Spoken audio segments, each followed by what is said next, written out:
Gift. It's beautiful. Good morning, beloved community. Good morning. It's February. Are you taking in all that love? Come on.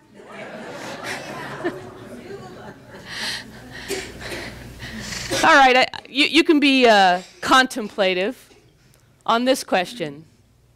Think for yourself. How many beliefs have you changed in the last week?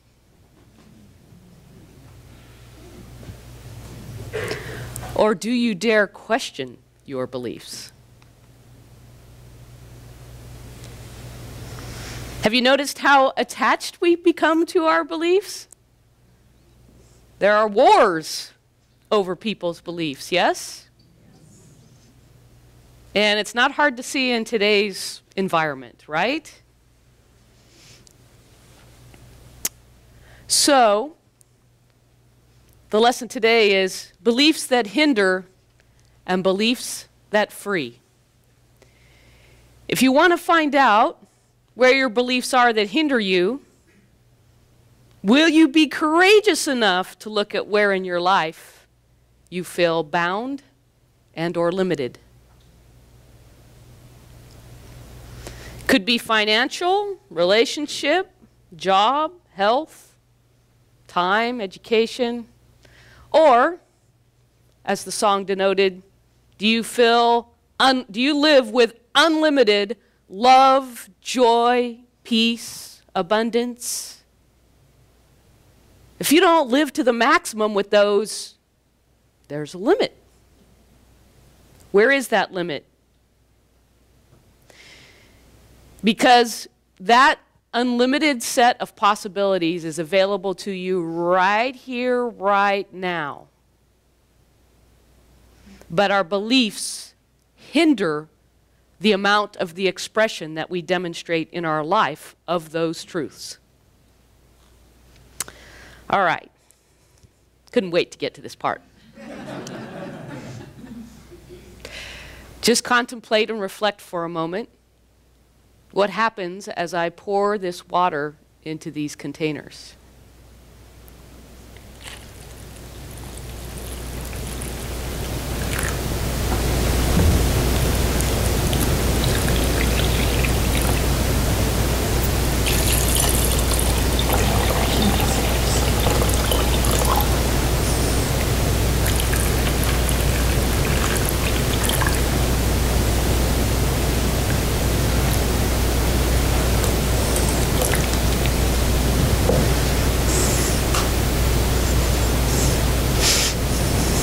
What do you notice? Different amounts, different colors. Different amounts, different colors. So clarity. Clarity. Buoyancy. Okay. Shapes, sizes. Different shapes and sizes. Level. The different levels. What are they change in the accommodations? Okay. Same water. The same water in each container and the same sound. And yet, the water just formed in whatever container it flowed through, right? And the container is your belief. And the water is your life force or life potential. Are your beliefs like this? Small volume, limited in its capacity to expand? Are your beliefs like this? Square?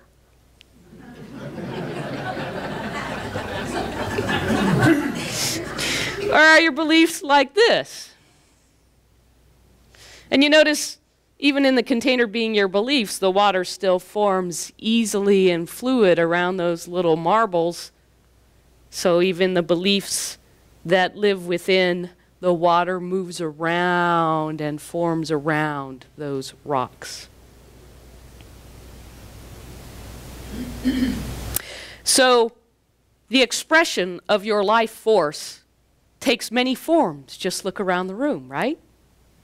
And in your life experiences, we all have these different containers with these different attributes. But there's one law, one principle, one life, one universal source. And the difference is our expression based on our life experiences, which build our beliefs. The water doesn't care which container it is in, and you can only have as much as you believe you can have.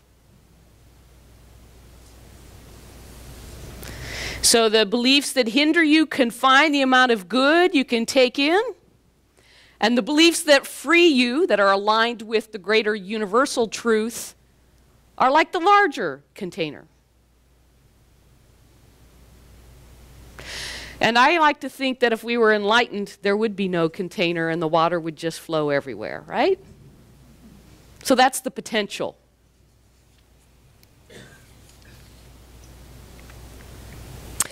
Science of Mind textbook, chapter The Way It Works, page 37 by Ernest Holmes.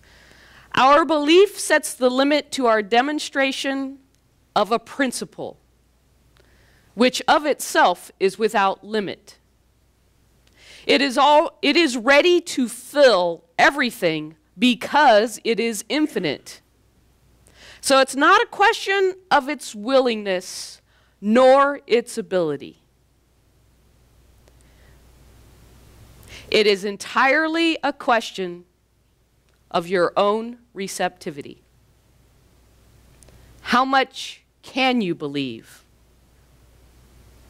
As much as you can believe will be done unto you.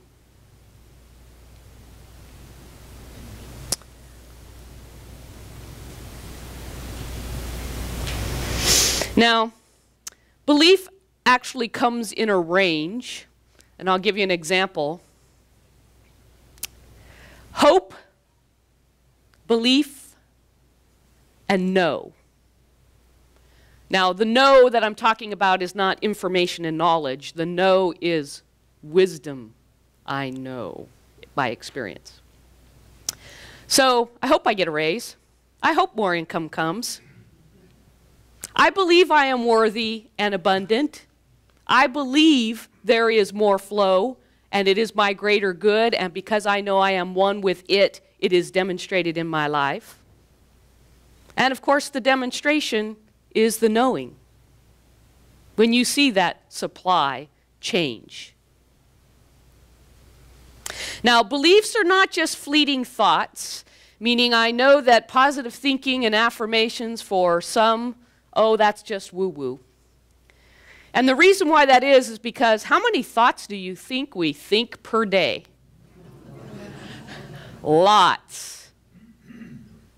And all of those thousands of thoughts do not instantly manifest. Now that's a blessing, isn't it? But if beliefs manifest in your life, what does that mean? Beliefs are thoughts that have emotion attached to them. And I'm going to call it that gut connection. Right? And that's why with a thought and an emotion, we are attached to our belief. Now, if you're willing to listen and become aware of those thousands of thoughts, of your tendencies by your actions and your words, you will tend to expose your beliefs. Now, the practitioners, when they were speaking in January on Sunday, they mentioned you don't have to know where your false beliefs came from. You don't. However, you can't just transplant beliefs with a thought that doesn't move your energy in motion, right? In other words, you move your thought, and then you have to move and line yourself up behind that thought to move your motion. You know, you all know that I love, because I've did several lessons and talk about this, the steering wheel is your mind, but you aren't going anywhere without the gas pedal, which is your heart. And of course, you can have all heart, but if you're not steering the steering wheel, who knows where you'll end up. So belief is actually a power that allows us to create our own reality expressed and demonstrated in our life. Now, what's important is belief is like life's paintbrush. We paint our life based on our beliefs.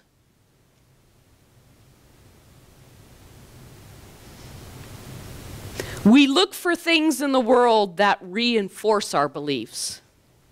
Ever buy a new car and then notice how many other people have that car?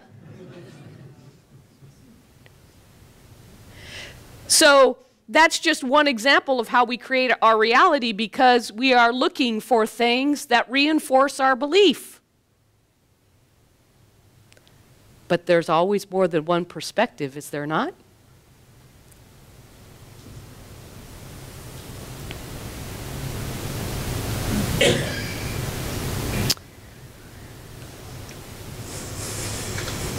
So not all thoughts become things.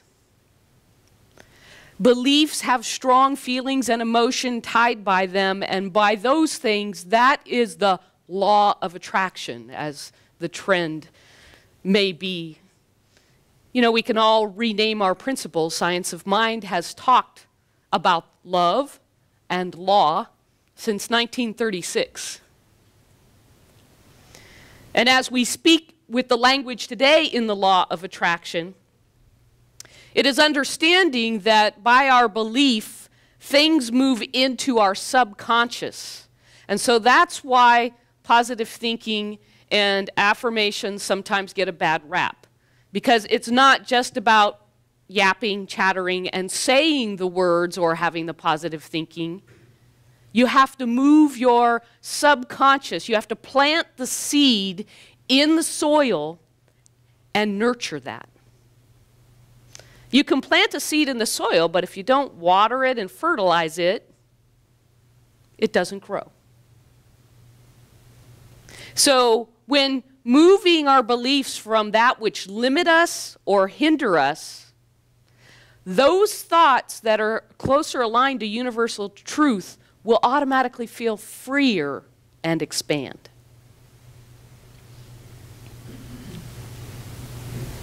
So let's say you're experiencing some kind of limitation in your life.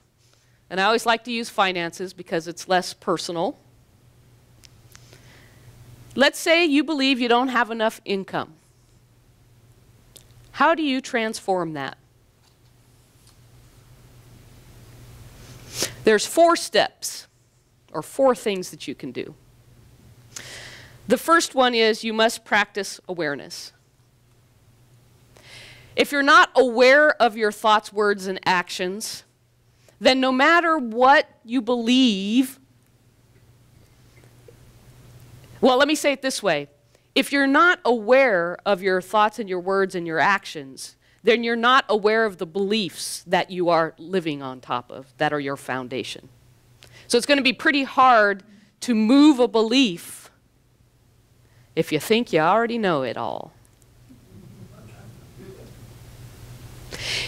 So if you can become aware, and that's a practice, become aware, become mindful of what it is that you're saying to yourself or saying to the universe or expressing based on places that you go and things that you do, you can't change that belief because you're not sure where that is.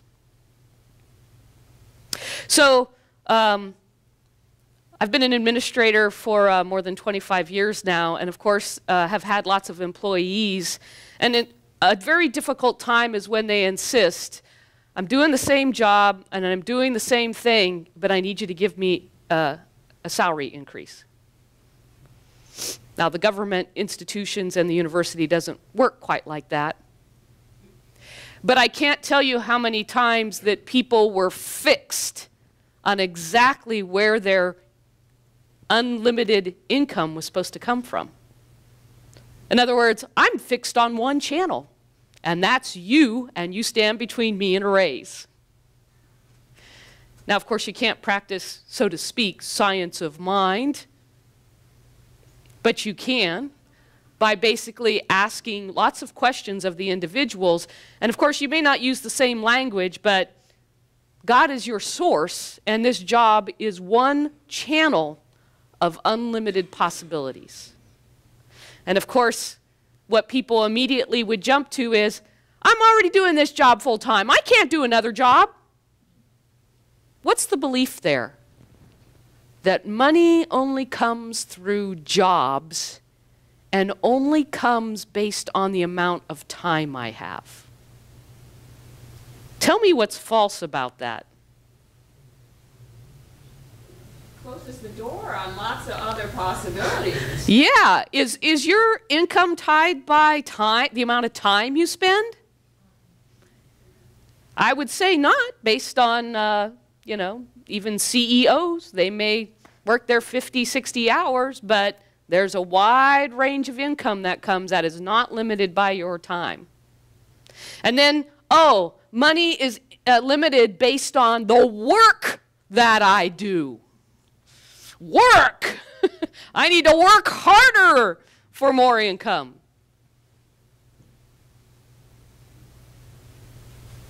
Does anybody know what passive income is? You can make money while you sleep. Do you have that belief? Do you see it demonstrated in your life? And then let me argue, this one I'm most passionate about is, if you have a passion, you have a gift. And if you have a gift, you are worthy of being able to live that passion and bring more flow through the passion that you express. Now, that was just the beginning of a new set of conversations, thoughts, to move beliefs beyond, I have a job and that's my income. Now, I'll really hit the point hard. Nobody has any tomatoes in the room. I'm retired, I live on limited income. I hear it. The minute it's stated, the words speak to retirement means limited. But all the principles I just talked about before apply.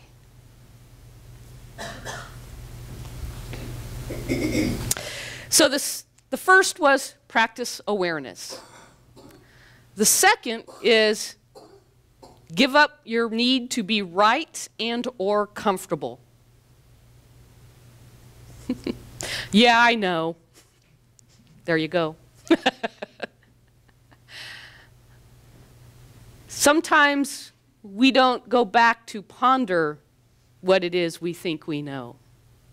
Again, a new perspective. You may have a current perspective, and as long as you keep choosing that perspective, you'll travel down the same path. So once you become aware, which is really, let's say, 80% of changing belief, the next step is, are you willing to give it up to see something different? And if you're a person who likes control in your life, that might be a very difficult step. Because control usually means there's some kind of fear underneath, and fear is false evidence appearing real. And I love this quote from the book Superbrain by Deepak Chopra. It says, in spring, you'll notice that every tender shoot from a flowering tree or a sprouting bush has a growing tip that reaches into the unknown. It is repeating the act of creation that has endured forever. This is the physical sign of life's faith in itself. Are you comfortable reaching into the unknown? Are you comfortable listening to the polarized argument? My family and I have different political views, and I have to be able to center myself and say that what they pontificate or put out, that there are still things for me to learn. That it's not black and white, that the world's problems are complex, and it's not one simple solution. Matter of fact, I would say this country was born out of compromise, was it not? Seems we have lost the understanding of how to do that with respect. And that can begin with us. And I love Byron Katie, who constantly says that when you're challenged by something that in front of you, really? Really? Job is only source of income? And what happens when you let go of that thought? There can be a sense of freedom. If you can let go of a particular thought that is limiting you, you will find freedom.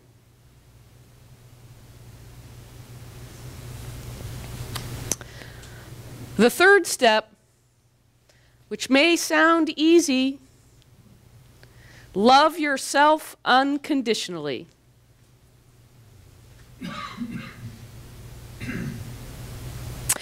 If you don't love yourself or feel worthy or adequate, you begin to lose your power. And choice, as in choosing your thoughts and your beliefs, require the power of knowing that you are worthy, you are deserving, you are divine. Claim that power. And if we're not expressing love to ourselves unconditionally, that's immediately the first limit.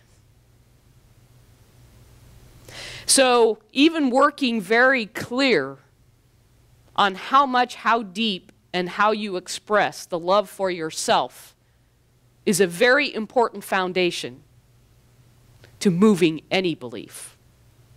Being comfortable and knowing who you truly are, not who the world tells you you are. Knowing the true power within you, the love that lives at the very core of your being, whether you recognize it or not. It's why you're here. Love is why you're here.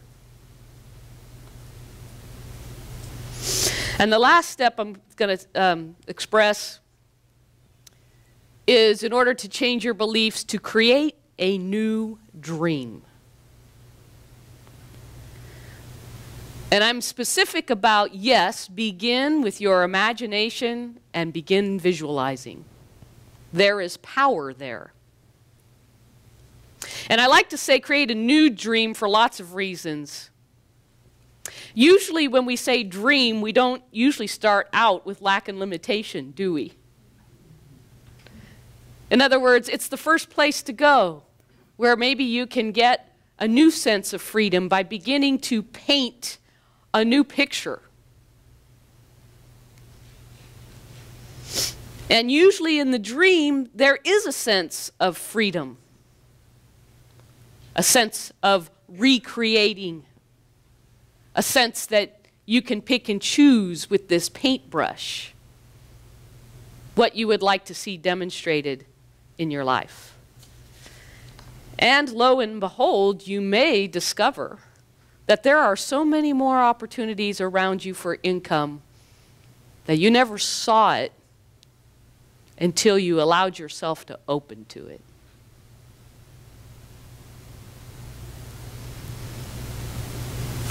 So, 4 spiritual practices to change your belief. Practicing awareness, letting go, loving yourself unconditionally, and creating a new dream. Okay, I want for you to imagine that I have a whole banquet of food in front of me. And that we're going to be together for today, and every minute I am constantly eating all day long. I know, it's not a graceful image, is it? Another example. Imagine me standing over the sink doing dishes all day long. Maybe a little more graceful, but certainly not a good feeling, right? And eating is healthy, but you need time to digest. Doing the dishes is a necessary chore, but you need time to rest and time to have a hug. But somehow we allow our mind to chatter all day long.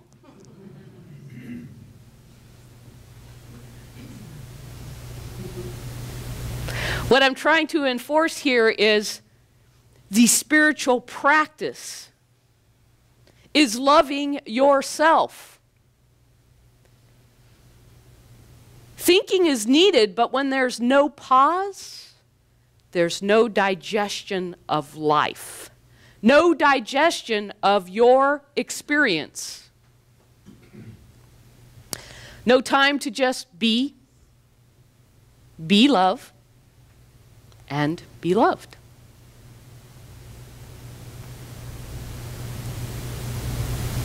Now, I suppose you all take care of yourself. You may spend 15 minutes or more a day showering and bathing, because if you don't, you'll start stinking, right?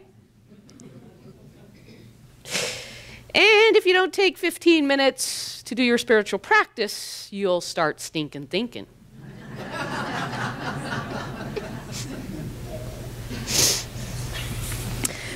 When you don't have time for your spiritual practice, you are actually missing out on much more of your life to be aware of.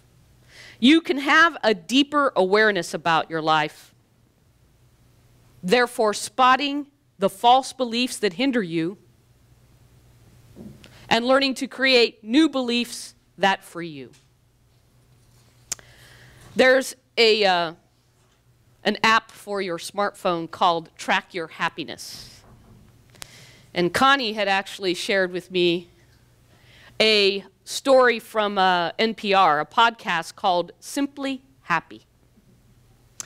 And what that app does is it pops up and it asks you, are you doing the things that you want to do today? Because how many times do we just, across life, next thing, to-do list, next thing, next thing? Are you really choosing consciously, mindfully to do what you're doing? And I love the story when a gentleman who was a father said, yeah, my smartphone popped up while I was changing my son's dirty diaper. And it asked me, do you really want to be doing this? And my first answer was no.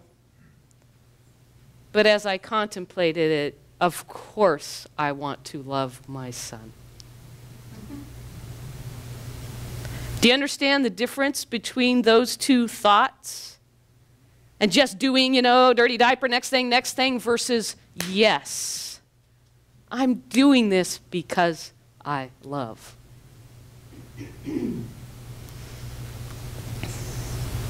So you can connect with a deeper part of yourself if you will stop the mind chatter and connect Connect to the place where you let go of the words or you watch the words float by.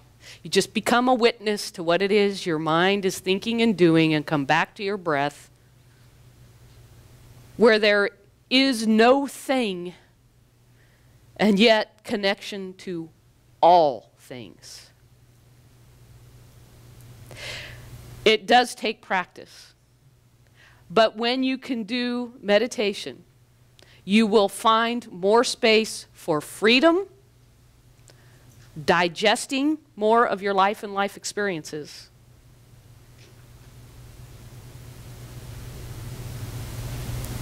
Yes. More of your life experiences, and I'll say a deeper sense of richness about your life. And this is, when you practice your spiritual practice enough, you'll have an overflowing sense of gratitude that doesn't come from your mind. And I know I've struggled with this, like, okay, it's time to do my gratitude journal. Okay, what am I thankful for? And it's all coming from my head. But when I can center myself and just get into a space of nothingness, I can realize exactly how abundant I am. And that realization and that connection changes my belief about the abundance in my life. So this is what the science of mind philosophy teaches. And I know Andy is offering his class, and we've got the discovery class coming for those of you who haven't been with us long or want to know more about what we believe and what this philosophy is about. And even if, you know, the metaphysical Bible is something that's like, the Bible? I don't want to know the Bible. Are you stuck on your beliefs? Are you willing to let go of your beliefs? Are you willing to see a new perspective? There's a gentleman whose name is Dr. Dan Siegel who has a wheel of awareness. And if you get tired of meditation, watching your breath, and you need more variety, let me ask you this first. How many senses do we have? Connie talked about some of them in contemplation. How many senses do we have? At least 5. Yeah. And, you know, the literature talks about, just to keep them focused, yes, energy is what we are and is all around us. And our ears interpret sound energy. Our eyes interpret light energy.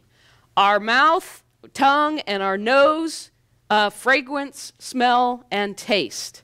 And of course, touch, we can feel pressure. But there's so much more than that, because you can feel pain on the inside, which is an essence of interpreting energy within you that is not in alignment. And when you close your eyes, you know where the end of your body is. And we move around in 3D space. And we sometimes have the intuition or the gut feeling when we walk into a room and there's a tense fight that must have gone on beforehand. And yes, our thoughts are things. All of those are different senses. And so you can take a spiritual practice on any of those senses. And Daniel Siegel, if you go to his website, he's got a wheel of awareness where he basically says you can take your awareness and line it up with any of those senses and just focus on that sense. And what that means is every moment of every day, your body is taking in thousands of different perspectives based on all those senses.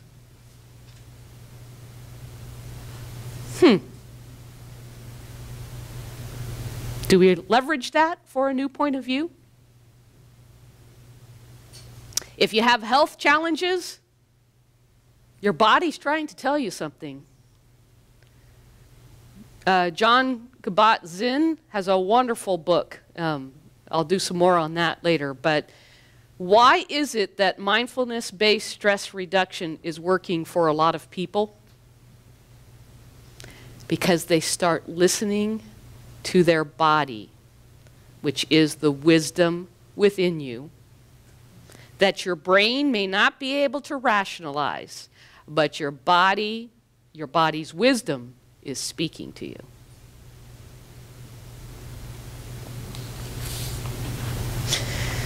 Give a man a fish or teach a man to fish.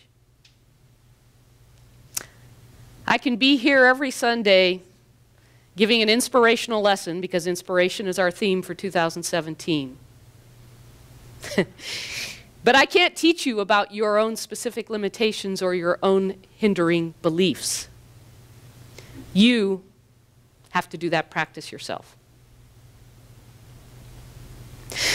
When we describe to a 15-year-old how it feels to drive a car, is it the same as driving the car? And when we, those of us in this room, talk about how it feels to drive a car to a 15-year-old, is that the same way that a 16-year-old would talk about? Nope. Different. Another way to look at this is you can experience eating a pizza, or you can listen to someone talk about eating a pizza. One's going to make you hungry, and the other one's going to satisfy your hunger. So today was to just get you started in discovering your hindering beliefs and doing your spiritual practices to move you to much freer beliefs. That's the true nature.